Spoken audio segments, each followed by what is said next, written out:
د برېښنا پایو مسیر بدلون پر کاري بهیر د افغانستان برېښنا شرکت تخنیکي کارکوونکو ځانګړی تمرکز.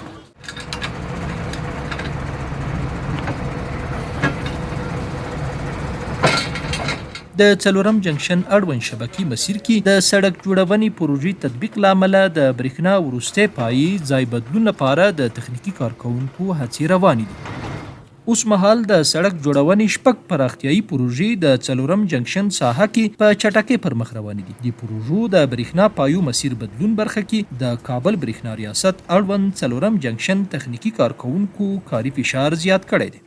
بیش از 6 پروژه است که 2 دانه فعلا در سایه خود ما بود که پل سوخته سابقه بود که تکمیل کردیم. پروژه شد شاروالی چیزی که بود پروژه انکشافی شاروالی بود و فعلا پروژه دومش هم که تحت کار پیش ما اینمی است که یک پایه یک اسلحه پای ما اینمیجا مونده که امکان دیگر 99% کار ما تمام است. وروستیو ورځو کې د برېښنا پایو مسیر بدلون د افغانستان برېښنا شرکت لپاره تر ټولو مهم لومړیتوب ګڼل کیږي او دا ځکه چې د سړک جوړونې پراختیایي پروژو کاري بهیر پر وړاندې باید د برېښنا شبکې پایي او تجهیزات خنډ جوړ نه کړي. کارمندای برېښنا ازشان تشکر میکنم که بسیار به عرصه وقت هر وقتی که ما خواستیم دفعتاً حاضر شده. پایه که به مسیرش تغییر کرده از وقت رساندن هم به جاش انتقال دادیم. سلام جیکشن په مربوطه ساحه کلای نظر کې د شاروالي و پروژه ده. یو طرف ته چې ما د چپ طرف ته راځي 15 پایي اهینی موږ نقل کړي دي، یعنی د وسپنې پایي موږ نقل کړي دي. بل طرف ته د موږ د سیمټي پایې د سیدغو عدد نه پایې دغه منقل کړي دي.